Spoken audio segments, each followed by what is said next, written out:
السلام علیکم ورحمۃ اللہ وبرکاتہ۔ الحمد للہ نحمده ونستعینه ونستغفره ونؤمن به ونتوکل علیہ ونعوذ باللہ من شرور انفسنا ومن سیئات اعمالنا من يهده الله فلا مضل له ومن يضلله فلا هادي له ونشهد أن لا إله إلا الله وحده لا شريك له ونشهد أن سيدنا ونبينا ومولانا محمدا عبده ورسوله قال الله تبارك وتعالى أعوذ بالله من الشيطان الرجيم بسم الله الرحمن الرحيم إن الله يأمركم أن تؤدوا الأمانات إلى أهلها وإذا حكمتم بين الناس أن تحكموا بالعدل إن الله نعم ما يعظكم به إن الله كان سميعا بصيرا صدق الله مولانا العظيم۔ محترم حاضرین، پچھلے ہفتے شہر میں ایک بہت بڑی شخصیت جو مکۃ المکرمہ سے وارد ہوئی تھی، میری مراد شیخ عبدالعزیز شیبی، جن کے خاندان میں اس وقت کعبۃ اللہ کے دروازے کی کنجی ہے، وہ تشریف لائے تھے۔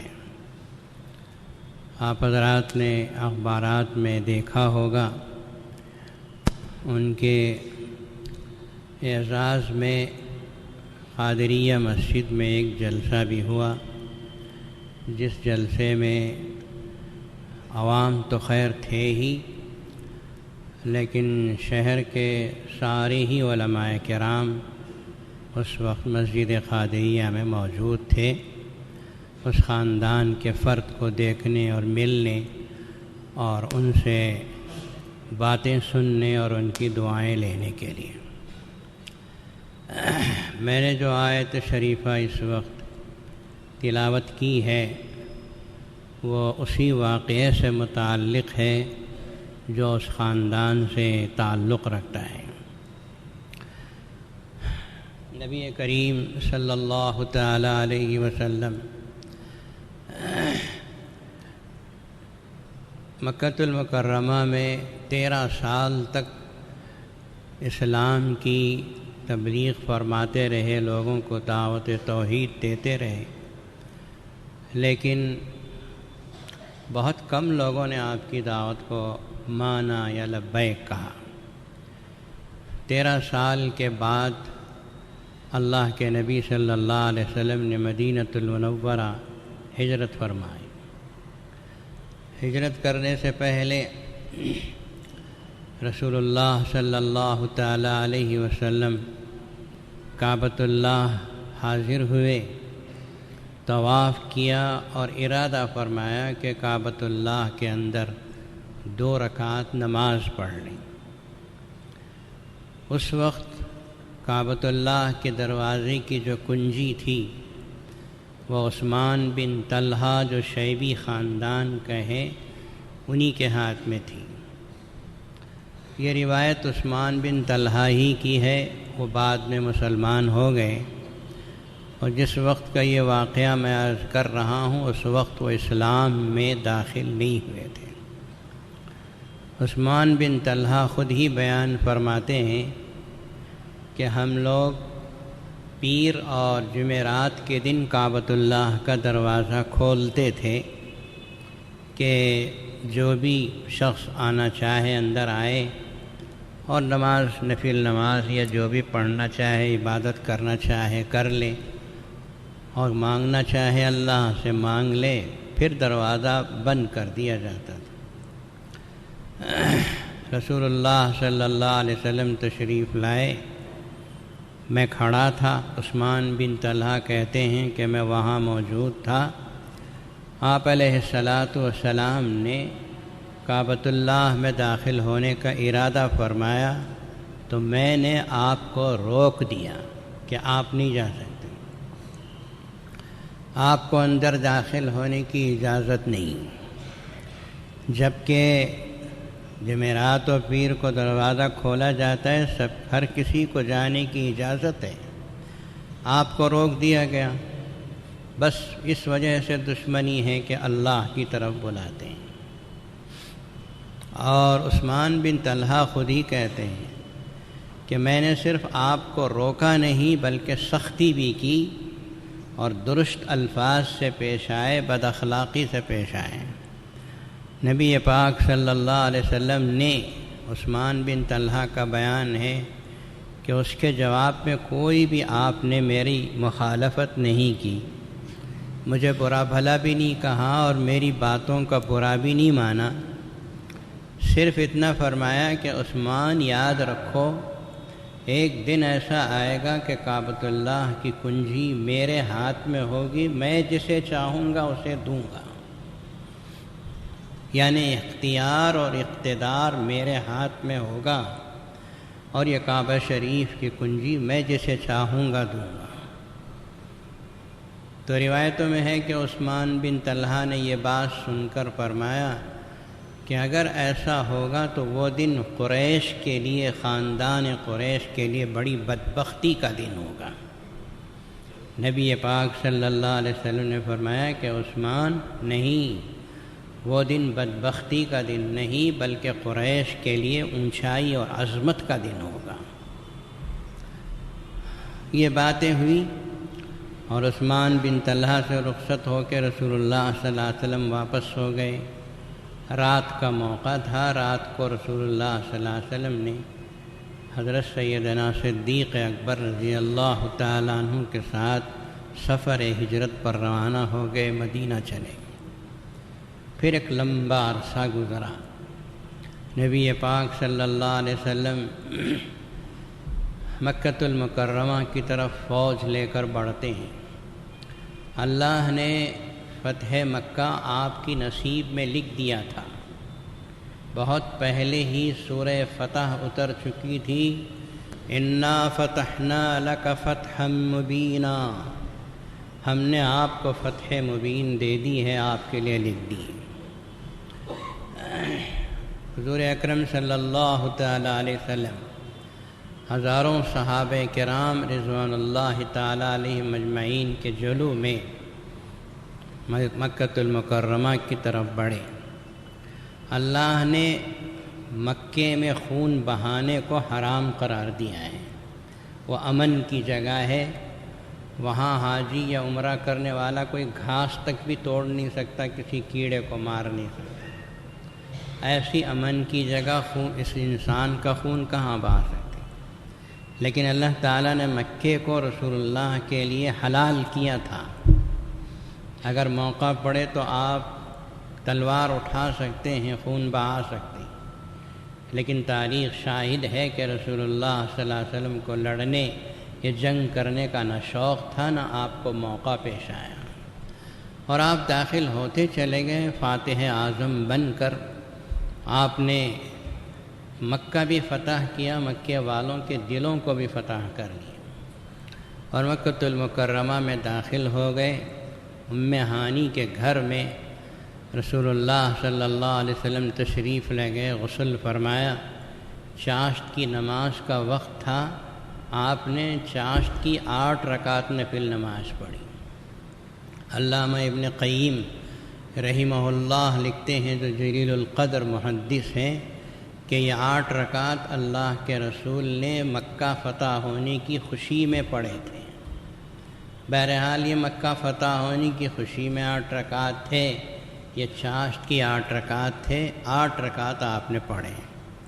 پھر رسول اللہ صلی اللہ علیہ وسلم نے ہتھیار باندھا اور قصوہ نامی اونٹنی پہ سوار ہوئے اور مکۃ المکرمہ کی گلیوں سے گزرتے ہوئے کعبۃ اللہ میں اندر داخل ہوئے، یعنی مسجد حرام میں داخل ہوئے، اور کعبۃ اللہ کا طواف اونٹنی کے پیٹھ پہ بیٹھ کے فرمایا۔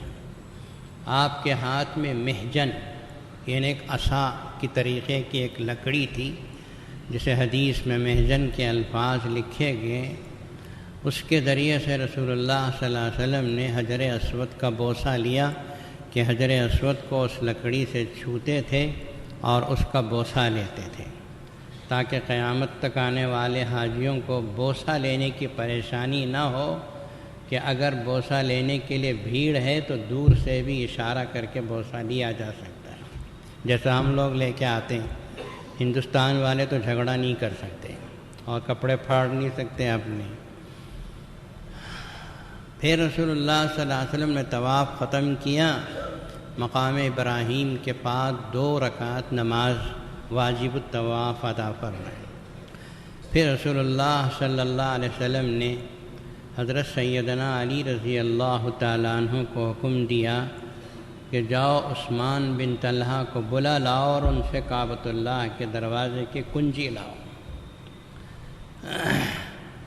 یہ کنجی عثمان کی والدہ سدانہ بنت سعد کے ہاتھ میں تھی۔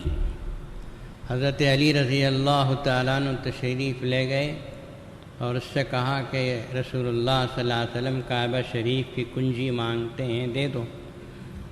اس عورت نے انکار کیا کہ یہ بہت زمانے سے ہمارے خاندان میں ہے، ہم نہیں دیں گے۔ حضرت علی رضی اللہ تعالیٰ عنہ نے یا کسی دوسرے صحابی نے فرمایا اگر آج کنجی نہیں دو گے تو پھر تمہاری کمر پہ حملہ ہو سکتا ہے، کمر ہی میں کنجی باندھتے ہیں نا۔ حضرت عثمان بن طلحہ فرماتے ہیں کہ میں نے اپنی والدہ سے کنجی لے لی اور لا کر حضرت علی کے ہاتھ میں دے دی، اور بعض روایتوں میں یہ ہے کہ انہوں نے بھی کنجی دینے سے انکار کیا اور کعبۃ اللہ کی چھت پہ چڑھ گئے دینے سے انکار کرتے ہوئے، لیکن امام الانبیاء صلی اللہ علیہ وسلم کا حکم صادر ہو چکا تھا۔ حضرت علی رضی اللہ تعالیٰ عنہ چڑھے کعبہ شریف کی چھت پر اور حضرت عثمان بن طلحہ کے ہاتھ سے کنجی چھین کر نبی پاک صلی اللہ علیہ وسلم کے حوالے فرمائی۔ کنجی آپ علیہ الصلاۃ والسلام کے ہاتھ میں پہنچ گئی، اور روایتیں مشہور یہی ہیں کہ رسول اللہ صلی اللہ علیہ وسلم نے کعبہ شریف کا دروازہ اپنے دست مبارک سے کھولا اور اندر تشریف لے گئے۔ اندر جو نجاستیں تھیں اس کو پاک کیا۔ نجاستوں کا لفظ میں عمدن عرض کر رہا ہوں اس لیے کہ قرآن مجید میں اللہ تعالیٰ نے بتوں کو نجاست سے ہی تعبیر کیا ہے۔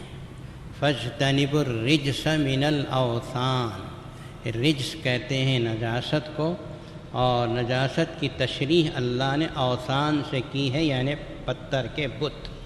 یہ نجاست ہے جس کو وہاں رکھا ہوا تھا۔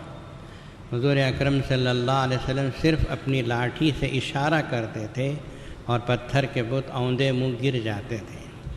اس طرح کعبہ شریف کے اندر پاک و صاف کیا، سارے پتھروں کو اور کعبہ شریف کی دیواروں کو، اس کی چھت، اس کے نیچے کی سطح کو، سب کو زمزم سے اس پانی کو منگوا کر اس سے دھویا، صاف کیا۔ آپ علیہ الصلاۃ والسلام نے وہاں 2 رکعت نماز پڑھی۔ بہت دیر تک وقت گزارنے کے بعد رسول اللہ صلی اللہ علیہ وسلم کعبہ شریف کے دروازے سے نمودار ہوئے، باہر تشریف لائے، اور کعبہ شریف کو دوبارہ آپ نے بند فرمایا۔ اب یہ کنجی آپ کے ہاتھ میں تھی۔ حضور اکرم صلی اللہ تعالیٰ علیہ وسلم سے حضرت علی نے کہا یا رسول اللہ یہ کنجی مجھے دے دیجئے تاکہ یہ ہمارے خاندان میں رہیں، داماد رسول ہیں صلی اللہ علیہ وسلم۔ آج کا داماد اگر کوئی بات پوچھے، کچھ مانگے تو ساس سسرے اسے دیے بغیر نہیں رہ سکتے۔ ارے نہیں دیے تو کیا بولیں گے، بیٹی کو ستائے گا، پریشان کرے گا، دے دو، جوائی مانگ رہا ہے۔ دف ہے ایسے جوائیوں پر جو مانگتے ہیں۔ حضرت علی رضی اللہ عنہ نے مانگا، کنجی ہمارے ہاتھ میں دے دی۔ نبی پاک صلی اللہ علیہ وسلم نے کچھ جواب نہیں دیا۔ پھر حضرت عباس رسول اللہ صلی اللہ علیہ وسلم کے چچا، جن کے پاس سقایا کی خدمت تھی، سقایا کا مطلب حاجیوں کو زمزم کا پانی پلانا۔ یہ خاندی خدمتیں بانٹی ہوئی تھیں۔ خاندان قریش میں حضرت عباس کے حوالے زمزم پلانے کی خدمت تھی جس کو سقایا کہتے ہیں، اور کسی خاندان کے فرد کے پاس سدانہ کی خدمت تھی جس کا مطلب کعبۃ اللہ کو اور اطراف و اکناف کو پاک و صاف رکھنا تھا۔ ایسا خاندان قریش میں یہ خدمتیں بٹی ہوئی تھیں، اور جو کعبہ شریف سے متعلق خدمتیں کرتے تھے ان کو بڑا عزت تھی، بڑا مرتبہ تھا ان کو۔ اور یہ کعبہ شریف کی کنجی رکھنے والا شیبی خاندان، عثمان بن طلحہ اس وقت جو ہے وہ اس کے بڑے تھے، کنجی ان کے ہاتھ میں تھی، یہ عزت اور مرتبے کی بات تھی۔ حضرت عباس نے کہا یا رسول اللہ، ہمارے پاس حاجیوں کو پانی پلانے کی خدمت ہے، آپ یہ کنجی بھی ہمیں دے دیجئے، ہم اس کو سنبھال لیں گے، ہم کعبہ شریف کے اندر کی ریکھ دیکھ کریں گے، دروازہ جب چاہیں کھولیں گے، جس کے لیے چاہیں کھولیں گے۔ نبی پاک صلی اللہ تعالیٰ علیہ وسلم نے فرمایا نہیں، آج الیوم یوم بر و وفاء، آج نیکی کرنے کا دن ہے، آج امانت کو امانت دیے ہوئے شخص کے حوالے کرنے کا دن ہے۔ آج میں یہ امانت جو کعبۃ اللہ کی کنجی میرے ہاتھ میں ہے اس شخص کو دوں گا جس نے مجھے امانت کے طور پر دیا ہے۔ بعض روایتوں میں یوں ہے کہ عثمان بن طلحہ کنجی دیتے ہوئے یہ کہا تھا کہ میں اسے امانت کے طور پر دے رہا ہوں، حالانکہ ان کو حق نہیں تھا اس کا۔ اب تو رسول اللہ صلی اللہ علیہ وسلم فاتح مکہ بن کر آ چکے ہیں، اب آپ علیہ السلام کو وہ کیا امانت دیں گے؟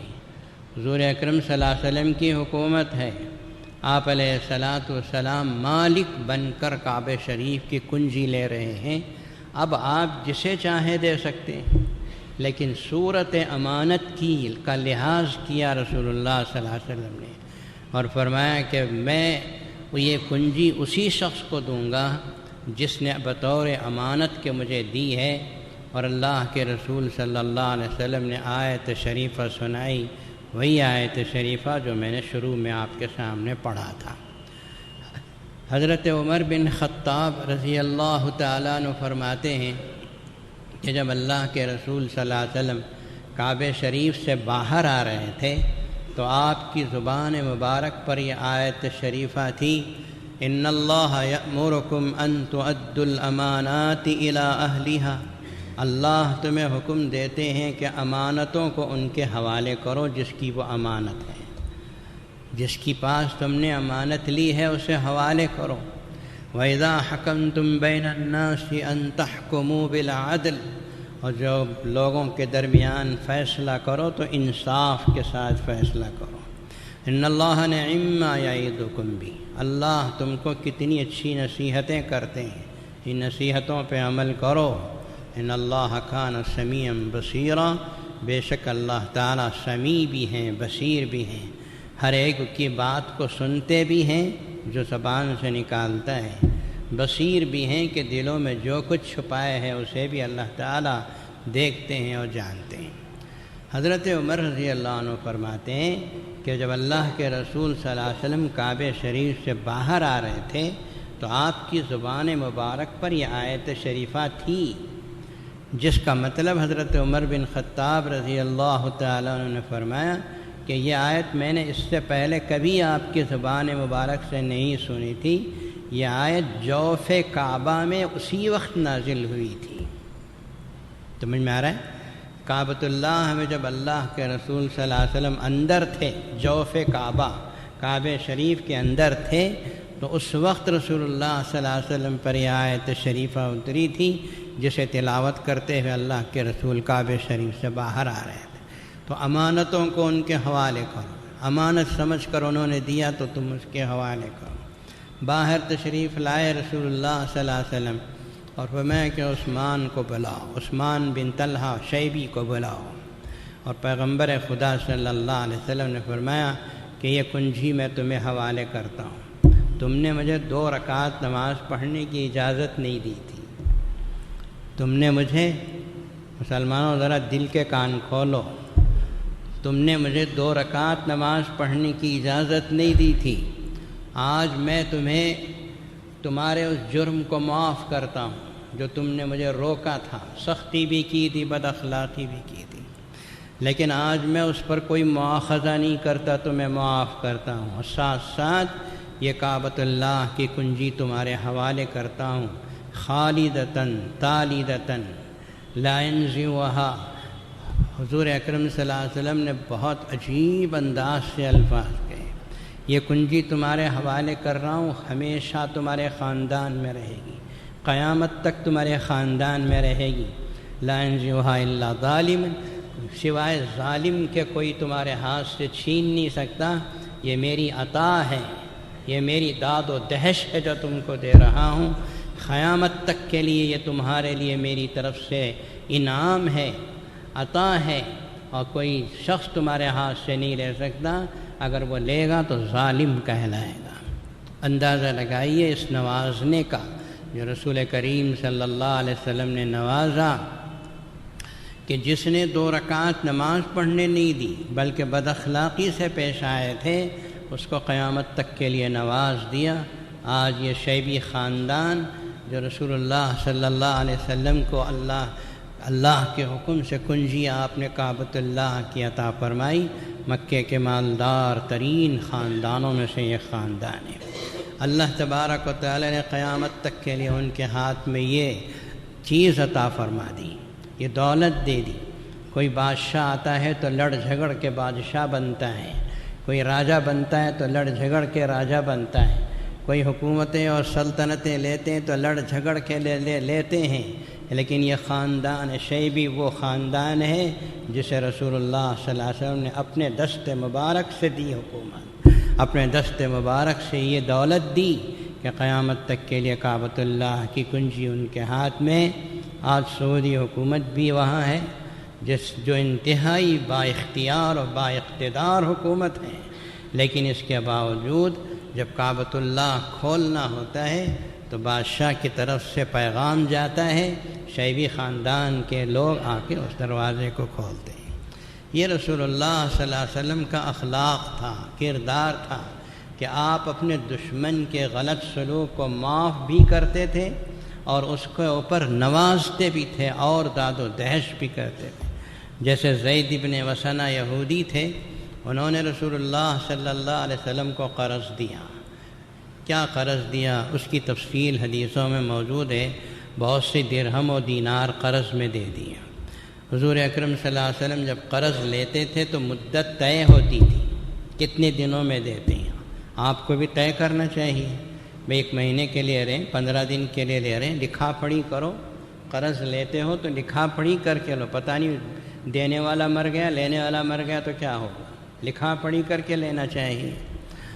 تو قرض لیا تھا 1 مہینے کی مدت کے لیے، 10 دن کے اندر ہی زید بن وسنہ آیا، اس وقت وہ یہودی تھے، بعد میں مسلمان ہو گئے۔ انہوں نے کہا کہ محمد آپ ٹال مٹول کرنے والے ہیں، قرض لے کے کھا جانے والے ہیں، انتم ذو متل، بس بکواس پہ بکواس کرنے لگا، بکواس پہ بکواس۔ رسول اللہ صلی اللہ علیہ وسلم کے گردن پہ چادر اس طرح ڈال کے کھینچنے بھی لگا کہ آپ میرا مال کھا جانے کا ارادہ رکھتے ہیں۔ اللہ اکبر۔ آپ صلی اللہ علیہ وسلم نے ایک بھی لفظ اپنی زبان مبارک سے نہیں فرمایا، کہ اتنا بھی نہیں کہا کہ بابا تمہارا تو 1 مہینے کی مدت پہ قرض ہے، 10 دن میں کیوں آ گئے جھگڑنے کے لیے، یہ بھی نہیں فرمایا۔ بس اس کی زبان لمبی ہوتی گئی۔ حضرت عمر بن خطاب رضی اللہ تعالیٰ عنہ نے فرمایا، یا رسول اللہ اجازت دیجئے اس دشمن کی گردن کاٹ دو، جو ایسی زبان درازی کر رہا ہے، آپ کی شان میں گستاخی کر رہا ہے، اور رسول اللہ صلی اللہ علیہ وسلم کی گستاخی کرنے والے کی سزا تو قتل ہی ہے۔ رسول اللہ صلی اللہ علیہ وسلم کی شان میں گستاخی کرنے والے کی سزا تو قتل ہی ہے، اس لیے کہ وہ اس بات کا مستحق ہے کہ اللہ کے نبی کی وہ توہین کر رہا ہے۔ رسول اللہ صلی اللہ علیہ وسلم نے فرمایا کہ عمر، اب آپ نے زبان کھولی، فرمایا کہ عمر سختی مت کرو، ہاں اتنا کرو کہ جاؤ اس کا جتنا قرض ہے فوراً اپنے ہاں سے اسے ادا کرو، اور جو تم نے سخت الفاظ کہے ہیں اس کے بدلے میں تھوڑا سا پیسہ زیادہ دیں۔ زید ابن وسنہ نے ہاتھ بڑھایا اور کہا کہ یا رسول اللہ، آپ مجھے کلمہ شہادت پڑھا کر مسلمان بنا دیجئے۔ میں نے تورات میں پڑھا تھا کہ آپ کا چہرہ ایسا ہوگا، آپ کے چہرے پہ یہ علامتیں ہوں گی، آپ کی آنکھیں ایسی ہوں گی۔ وہ ساری علامتیں میں نے دیکھ کے تصدیق کر لی، مجھے معلوم ہو گیا کہ آپ ہی محمد ہیں۔ لیکن ہماری کتاب تورات میں یہ بھی لکھا تھا کہ محمد عربی صلی اللہ علیہ وسلم کا اخلاق ایسا ہوگا کہ اگر ان سے سختی کرو گے تو سختی کے مقابلے میں سختی نہیں بلکہ اچھے اخلاق بھی ملیں گے، زیادتی بھی ملے گی۔ میں نے وہ جانچنے کے لیے آپ کو قرض دیا اور مدت کے ختم ہونے سے پہلے آپ کی خدمت میں آ کے گستاخی کرنے لگا۔ اب میں نے اپنی آنکھوں سے دیکھ لیا کہ آپ بجائے سختی کے میرے قرض کو بھی ادا کر رہے ہیں، زیادہ دینے کا بھی آرڈر دے رہے ہیں۔ اب مجھے کوئی شک و شبہ نہیں رہا کہ آپ اللہ کے رسول نہیں۔ تو اسے کہتے ہیں انک لعلی خلق عظیم، اے پیغمبر صلی اللہ علیہ وسلم آپ اخلاق کے عظیم درجے پہ فائز ہیں۔ عظیم درجے کا مطلب یہی علماء کرام نے لکھا کہ وہ اخلاق سب سے بڑا ہے، سب سے عظیم ہے کہ جس میں دشمن کے جرم کو معاف بھی کیا جاتا ہے اور دشمن کے اوپر احسان بھی کیا جاتا ہے۔ احسن الی من اساء الیک، یہ الفاظ رسول ہیں صلی اللہ علیہ وسلم۔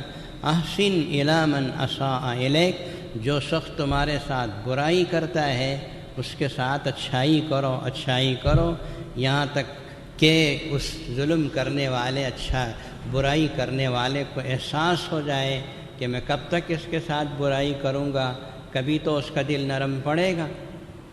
جیسے رسول اللہ صلی اللہ علیہ وسلم کو یہودی پریشان کرتا تھا اور آپ کے سر پر کچرا ڈالتا تھا، لیکن جب پتہ چلا کہ 1 دن 2 دن 3 دن اس نے کچرا نہیں ڈالا بالا خانے سے، پتہ چلا کہ بیمار ہے، تو اللہ کے رسول صلی اللہ علیہ وسلم دوائیاں لے کے اس کے پاس پہنچ گئے، کھجوروں کا طبق لے کے اس کے پاس پہنچ گئے۔ اس نے کہا یا رسول اللہ، ہم تو آپ کو ہمیشہ ستاتے تھے، آپ کے سر پر کچرا ڈالتے تھے، اور آپ کیوں ہماری عیادت کے لیے آ گئے؟ فرمایا کہ وہ تمہارا اخلاق تھا، یہ ہمارا اخلاق ہے۔ تم ہمارے ساتھ وہ سلوک کرتے تھے، لیکن میں مذہب اسلام کا بانی ہوں، میں اللہ کا نبی ہوں، میں اس طرح کا سلوک نہیں کر سکتا جیسے تو کرتا ہے، میں تو تیرے لیے دعائے خیر دینے کے لیے آیا ہوں۔ یہودی نے کہا کہ اب میں مسلمان ہونے سے دور نہیں رہ سکتا۔ یہ عثمان شیبی کا بھی تھا، اللہ کے نبی صلی اللہ علیہ وسلم نے جرم کو معاف بھی کیا اور کعبۃ اللہ کی کنجی انہوں نے ان کے ہاتھ میں دے دی۔ آج بھی کنجی ان کے ہاتھ میں ہے۔ وہ شخصیت عبدالعزیز شیخ اس وقت جو ہیں ان کے ہاتھ میں کنجی ہوا آئے تھے، 90 پر 6 سال کی عمر ہے ان کی۔ اللہ نے خود برکت دیکھی، عمریں بھی لمبی، مال بھی خوب، اللہ تعالیٰ نے نواز دیا ان کو۔ قادریہ مسجد میں وہ شیخ جو 90 پر 6 سال کے ہیں وہ تو نہیں آ سکے، البتہ ان کے جو بیٹے ہیں، نوجوان بیٹے، وہ تشریف لائے تھے، اور انہوں نے اپنی تقریر میں جو باتیں کہیں 2-4 وہ بھی سن لیجئے۔ انہوں نے سب سے پہلے اللہ کی عظمت بیان کی، لا الہ الا اللہ، مسلمانوں اللہ کی عظمت پہچانو، اللہ کی قدر کرو، اللہ کی نعمتوں کو سمجھو، اللہ کا شکریہ ادا کرو، دین اسلام کی نعمت جو تمہیں دی ہے اللہ تعالیٰ نے، اس کی قدر کرو، اسلام کی نعمت تمہیں بغیر مانگے کہ ملی ہے، اس کی قدر کرو۔ بڑی تفصیل سے انہوں نے اللہ کی عظمت کو اور اسلام کی نعمت کی قدر کو پہچاننے کا ہم کو نصیحت کی، اور پھر آخر میں یہ بھی فرمایا کہ ہاں، اللہ کے رسول صلی اللہ علیہ وسلم نے ہمارے خاندان کو کعبہ شریف کی کنجی دے کر قیامت تک کے لیے ہم کو عزت و وقار بخش دیا۔ یہ رسول اللہ کا صدقہ ہے، ان کی دی ہوئی نعمت ہے، ان کا دیا ہوا احسان و انعام ہے۔ اللہ تبارک و تعالی نے قیامت تک کے لیے اس خاندان کو نواز دیا۔ اب اسی نسبت سے کعبہ شریف کی نسبت ہے، کعبۃ اللہ کی نسبت ہے، مسلمان جوخت اور جوخ وہاں جمع تھے، اور علماء تو سارے شہر کے سارے مسالک کے وہاں موجود تھے۔ اللہ تبارک و تعالیٰ نے ایک عجیب و غریب منظر اور موقع ہم سب کو دیا کہ ایک مسلمان کعبہ شریف کے سلسلے میں کتنا جذباتی ہے، وہ کوئی بھی مسلک والا کیوں نہ ہو، منہ تو اسی طرف کر کے نماز پڑھتا ہے، اس میں تو کوئی شک و شبہ نہیں۔ کوئی ایسا شخص تو ہے ہی نہیں کہ جو یوں کہے میرا مسلک کعبہ شریف کی طرف نہیں، کسی اور طرف گھومنا ہے، نماز تو ہوتی ہی نہیں کعبۃ اللہ کی طرف منہ کرے بغیر۔ تو یہ خاندان شعیبی وہ خاندان ہے جس کو اللہ تبارک و تعالیٰ نے نبی پاک صلی اللہ علیہ وسلم کے ذریعے سے قیامت تک کے لیے نواز دیا۔ مسلمانوں کو چاہیے کہ رسول اللہ صلی اللہ علیہ وسلم کا یہ اخلاق اپنائیں، دشمن کو نوازنا۔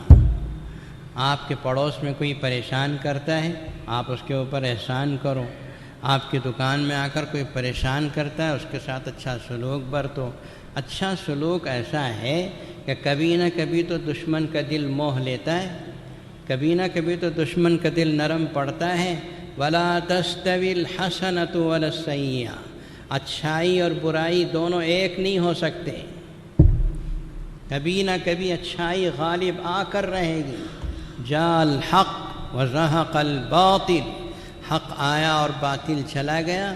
باطل کو ہمیشہ رکنا نہیں ہے، کبھی تو اس کو پسپا ہونا ہے، کبھی تو اس کو ختم ہونا ہے۔ اچھا سلوک کرتے رہو دشمن کے ساتھ، برا سلوک کرنے والے کے ساتھ۔ ایک دن ایسا آئے گا کہ اس کا دل نرم پڑ جائے گا اور وہ سوچے گا کہ میں کب تک اس کے ساتھ برا سلوک کروں، کب تک کروں۔ وَلَا تَسْتَوِي الْحَسَنَةُ وَلَا السَّيِّئَةُ ادْفَعْ بِالَّتِي هِيَ أَحْسَنُ فَإِذَا الَّذِي بَيْنَكَ وَبَيْنَهُ عَدَاوَةٌ كَأَنَّهُ وَلِيٌّ حَمِيمٌ، برائی کو دور کرو اچھائی کے ذریعے سے۔ ایک دن ایسا آئے گا کہ تمہارا دشمن تمہارا ایسا دوست بنے گا جیسا وہ پہلے سے تمہارا گہرا دوست، كَأَنَّهُ وَلِيٌّ حَمِيمٌ، تمہارا گہرا دوست بن کر رہے گا۔ یہ اچھے سلوک کا اس کا نتیجہ ہے، یہ اس کا رزلٹ ہے۔ نبی پاک صلی اللہ تعالیٰ علیہ وسلم کی زندگی میں ایسی سینکڑوں بلکہ ہزاروں مثالیں ہیں، اسی لیے اللہ تعالیٰ نے قرآن مجید میں آپ کو یہ شہادت دی، سرٹیفکیٹ دی، اِنَّكَ لَعَلَىٰ خُلُقٍ عَظِيمٍ۔ آج مسلمان نماز تو پڑھتا ہے، روزے بھی رکھتا ہے، کبھی کبھی صدقہ بھی دیتا ہے، خیرات بھی کرتا ہے، سب کرتا ہے، لیکن اخلاق و کردار کے معاملے میں بہت پیچھے ہے۔ نہ اپنی بیوی کے ساتھ اچھا سلوک، نہ بچوں کے ساتھ اچھا سلوک، نہ بھائی بہنوں کے ساتھ اچھا سلوک، نہ اپنے پڑوسیوں کے ساتھ، نہ اپنے تجارتی تعلقات میں، کہیں بھی مسلمان اخلاق بتاتے نہیں۔ میں عمومی بات کر رہا ہوں، کسی خاص کے لیے شخص کے لیے نہیں۔ اخلاق و کردار رسول اللہ صلی اللہ علیہ وسلم کا، اس کو برتنے کی ضرورت ہے۔ عثمان بن طلحہ کو کنجی ملی، آخر میں سن لیجئے، ختم کر لیتا ہوں۔ عثمان بن طلحہ کے ہاتھ میں کنجی پہنچ گئی، ان کو رسول اللہ صلی اللہ علیہ وسلم نے کنجی دے دی۔ اس سے پہلے ہی وہ مسلمان ہو گئے تھے۔ یہ کنجی حضرت عثمان خود ہی کہتے ہیں کہ میں کنجی اس طرح ہاتھ میں لیا اور مضبوطی سے پکڑ کر خوشی میں پلٹ کے جانے لگا تو رسول اللہ صلی اللہ علیہ وسلم نے پیچھے سے آواز دی، عثمان، تو میں پلٹا، تھوڑا سا گھبراہٹ بھی ہوئی، شاید واپس لے لیں کنجی۔ اب تو اختیار تھا رسول اللہ صلی اللہ علیہ وسلم، کنجی بھی لے سکتے تھے، میری گردن بھی کٹوا سکتے تھے، اتنا اختیار تھا رسول اللہ صلی اللہ علیہ وسلم۔ پھر میں پلٹ کے دیکھا، تھوڑا سا گھبرایا ہوا بھی تھا، چہرے پہ خوشی بھی تھی۔ حضرت عثمان کو اللہ کے نبی نے پکارا، عثمان، جی یا رسول، پلٹ کے میں نے دیکھا، یاد ہے تم کو کہ میں نے ایک دن تم سے کہا تھا کہ میرے ہاتھ میں کنجی ہوگی، میں جسے چاہے دوں گا؟ کہا ہاں یا رسول اللہ، مجھے وہ لمحہ یاد ہے جب آپ نے فرمایا تھا کہ آپ جسے چاہے دیں گے۔ تو نبی پاک صلی اللہ علیہ وسلم نے فرمایا کہ پھر کنجی لی، بعض روایتوں میں آتا ہے دوبارہ دیا اور کہا لو، آج کے بعد سے تمہارے ہاتھ سے یہ کنجی کوئی نہیں چھینے گا، خالدتاً تالدتاً، یہ ہمیشہ تمہارے ہاتھ میں رہے گی اور تمہارے خاندان میں قیامت تک کے لیے چلے گی۔ رسول اللہ صلی اللہ علیہ وسلم یہ فرماتے ہوئے دیتے ہیں۔ حضرت عثمان کہتے ہیں کہ میں نے اللہ کے رسول سے بڑا سخی کوئی نہیں دیکھا۔ سچ ہے مسلمانوں، سن کے رکھو، یہ بات سچی ہے، پکی ہے، اللہ کے بعد اس پوری کائنات میں محمد الرسول اللہ سے بڑھ کر کوئی سخی پیدا نہیں ہوا اور پیدا نہیں ہوگا صلی اللہ علیہ وسلم۔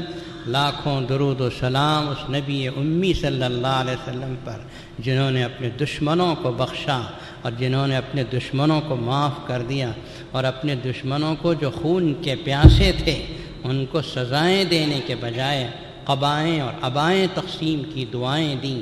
اللہ کرے کہ ہم بھی ان کے اپنے اخلاق کو ان کے اخلاق کے مطابق چلانے کی ہم کو طاقت و توفیق عطا فرمائے۔ محترم حاضرین، جہاں میں نے اتنا کہا یہ بھی آپ کو عرض کر دوں کہ میں وہ شیبی عبدالعزیز صاحب کے بیٹے جو آئے تھے قادریہ مسجد میں، ان کے بالکل پیچھے ہی میں بیٹھا ہوا تھا۔ میں نے حضرت کے جو میزبان تھے سی ایم ابراہیم، ان سے کہا ذرا بولو، میرا تعارف کراؤ کہ میں جامع مسجد کا امام ہوں، جامع مسجد کے مصلیان کرام کی طرف سے میں ان کو شال اڑانا چاہتا ہوں۔ تو انہوں نے کہہ دیا، تو بہت اچھے دیندار لوگ ہیں شیبی خاندان کے، تو میں نے ان کے کان میں کہتے ہوئے شال اڑایا ان کو، اور یہ کہتے ہوئے میں نے شال اڑایا کہ یہ میں جس مسجد کا امام ہوں اسی مسجد کے ہزاروں مصلیان کرام کی طرف سے آپ کی خدمت میں ہدیہ ہے، اور میں آپ سے دعا کی گزارش کرتا ہوں جامع العلوم کے لیے کہ آپ اس کی بقا کے لیے، ترقی کے لیے دعائیں کریں۔ جب آپ کعبۃ اللہ میں تو جاتے رہتے ہو، جب چائے کھولتے جاتے ہیں نا، جب بھی خاندان حکومت سعودیہ کی طرف سے دروازہ کھلتا تو وہی کھولتے ہیں، وہی جاتے ہیں۔ تو میں نے ان سے کہا کہ جب بھی آپ کعبہ شریف پہ داخل ہوں، جامع مسجد جامع العلوم کے لیے ضرور دعا کیجیے۔ انہوں نے نام نام نام کے الفاظ کہے، جی ہاں جی ہاں، نام یعنی یس، جی ہاں ہم دعا کریں گے۔ اللہ تبارک و تعالیٰ نے یہ شرف دیا، اور امید ہے ہم اللہ تعالیٰ سے امید رکھتے ہیں کہ کعبۃ اللہ کے اندر بھی جامع العلوم کا نام پہنچ جائے، سمجھے نہیں؟ کعبہ شریف کے اطراف میں طواف کرنے والے تو سینکڑوں ہزاروں ہر وقت ہیں، کعبہ جامع العلوم کے لیے دعا کرنے والے، لیکن کعبہ شریف کے اندر جا کے دعا کرنے والے تو کوئی تو ہوتے ہیں۔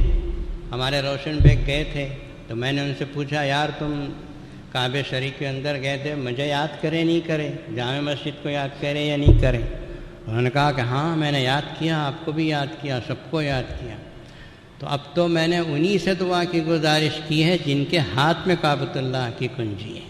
اب وہ دعا کریں یا نہ کریں وہ پاک پروردگار تو دیکھ چکا ہے، وہی ہمارے لیے کافی ہے۔ جامع العلوم بہت خوش قسمت ہے، آپ جیسے حضرات اسے ملے ہیں، آپ کی مدد، آپ کی نصرت اور آپ کی اعانت، پرخلوص جذبات آپ کے، جس کی وجہ سے یہ کروڑوں روپے کا کام ہوتا چلا جا رہا ہے۔ ہمارے پاس نہ کوئی سرمایہ ہے، نہ کوئی بڑے ملک کا پیسہ ہے، نہ کوئی بڑے تعلقات ہیں، کوئی مالداروں سے ہمارا تعلق نہیں، اور کسی عرب ملک سے کوئی تعلق نہیں۔ مسلمانوں کے وہ 5-10 روپے چھوٹے بڑے جو کچھ ملتا ہے اسی کے ذریعے سے یہ ہمارے پاس بنا ہے۔ بس اللہ کا فضل، اللہ کا کرم، اللہ آپ کو خوش رکھے، سرسبز و شاداب رکھے، آپ کی ضرورتوں کو پورا کرے، آپ کی اولاد کو خوش رکھے، اور اللہ تبارک و تعالی جامع العلوم کو سدا قیامت تک کے لیے علم کی روشنی پھیلاتا ہوا رکھے، اور ہم سب کی خبروں کے لیے اللہ اس کو صدقہ جاریہ بنا دے۔ اللہ تعالیٰ آپ کی مدد و نصرت و اعانت کو قبول فرما کر آپ کے بچوں کو دین سے وابستہ کرے، دنیا کے فتنوں سے بچائے، قیامت کے دن ہر قسم کی ذلت و رسوائی سے حفاظت فرمائے۔ وآخر دعوانا الحمد للہ رب